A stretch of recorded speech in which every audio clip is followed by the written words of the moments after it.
আসসালামু আলাইকুম এভরিওয়ান, কি অবস্থা সবার? আশা করি সবাই অনেক ভালো আছেন। আলহামদুলিল্লাহ, আমিও ভালো আছি। আমার মতো অলস মেয়ে খুবই কম আছে। আমি এতই অলস যে ভিডিওটা প্রায় 2 মাস হতে যাচ্ছে, 2 মাসেরও বেশি মনে হয় সম্ভবত। দেখলেই বোঝা যাচ্ছে যে সবার গায়ে মোটা মোটা সোয়েটার, আর তখন একদম পুরো বেশি শীত ছিল, তো যার জন্য সবার গায়ে মোটা মোটা সোয়েটার আছে। অলসতার কারণে ভিডিওটা এডিট করে আপলোড দেওয়াই হয় নাই। আমার ভয়েস ওভার দিতে এত বেশি আলসামো লাগে, আমি কি বলবো। যাই হোক, ভিডিওটা যখন করেছিলাম তখন জানতাম না যে বড় ভিডিওগুলা লম্বালম্বি ভাবে না করে এভাবে ফোন বেঁকা করে করতে হয়, যার জন্য এই ভিডিওগুলা লম্বালম্বি ভাবেই ছিল। বক বক করতে করতে চলে এসেছি আয়রার বাবার খুব পছন্দের একটা রেস্টুরেন্টে।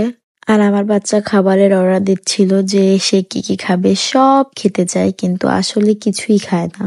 কোথাও ঘুরতে যাবে আর ইয়াসফা ছবি তুলবে না, তা কি হয়? এখানে আবার ইয়াসফাকে ইয়াসফার ভাইয়া ছবি তুলে দিচ্ছিল। কি পোস মেয়ের বাবা!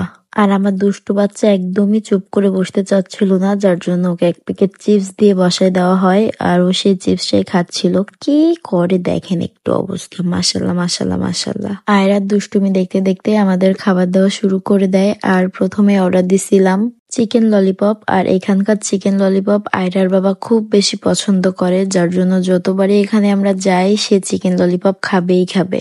আর আমার কাজ কি, সবাই খাচ্ছিল আর আমি সবার ভিডিও করতেছিলাম। আয়রা একদম আয়রার বাবার মতো ফাস্ট ফুড আইটেম খুব বেশি পছন্দ করে। যাই খাক টুকটাক ফাস্ট ফুড আইটেমই খায়। বাসায় এত মজা করে ওর জন্য কত কিছু রান্না করি, কিন্তু কিচ্ছুই ও খেতে চায় না। একটা কষ্টের কথা শেয়ার করি। আয়রা যখন আমার পেটে ছিল তখন খুব ভাবতাম যে আয়রা যখন হবে তখন ওকে আমি অনেক কিছু রান্না করে খাওয়াবো, অনেক কিছু বানায় খাওয়াবো, কিন্তু আমার কপালে তার হইল না। এই তো এখানে আবার সস পেয়ে গিয়েছিল, যার জন্য সে নিজের আঙুলে লাগাইতেছিল আর সবাইকে একটু একটু করে খাওয়াই দিচ্ছিল।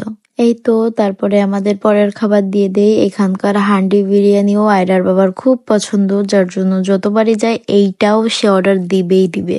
আয়রা বিরিয়ানি বা তেহারি যাই বলেন এই টাইপের খাবার একটু পছন্দ করে, মানে 2-1 লোকমা খায়, তো সেটাই ওইখানে খাচ্ছিল। খেতে খেতেই তার চোখ পড়ে তার নানু কোক খাচ্ছিল। তার নানু যখন কোক খাচ্ছে তারও খেতে হবে, তো সেও কোক খাচ্ছিল। রেস্টুরেন্টটা কিন্তু একদমই খুব বেশি বড় না, আবার একদমই ছোটও না, মিডিয়াম।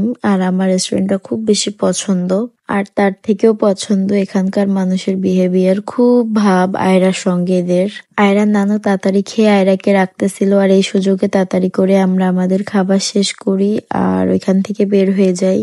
ওইখান থেকে বের হওয়ার পরেই সে বেলুন দেখে এবং বায়না শুরু করে সে বেলুন কিনবে। এখানে জিজ্ঞাসা করতেছিল যে কোনটা নিবা, আর তার তো ঠিকই নাই, সেইটা এটা এটা কয়টা যে দেখাচ্ছিল।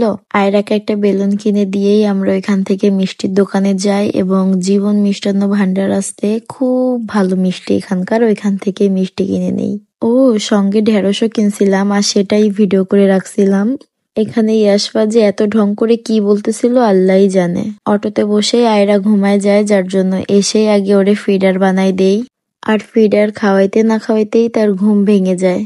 ওর ঘুম একদমই পুরোপুরি হয়নি, যার জন্য চোখ ডলতেছিল আর একদম মন খারাপ করেছিল। আর আমরা ওর মন ভালো করার চেষ্টা করতেছিলাম। আয়রার বাবা মিষ্টি খুব বেশি পছন্দ করে, যার জন্য সব সময় বাসায় তার জন্য মিষ্টি রাখাই হয়। আয়রার বাবা সব মিষ্টিই পছন্দ করে, তার মধ্যে এইটা অন্যতম। ইয়াসফা একদমই গরুর দুধ খায় না, কিন্তু গরুর দুধের তৈরি সব রকমের খাবার খায়। এই তো এই ছিল আমার আজকের ভিডিওটা। কার কাছে কেমন লেগেছে অবশ্যই কমেন্ট করে জানাবেন। সবাই ভালো থাকবেন। আল্লাহ হাফেজ।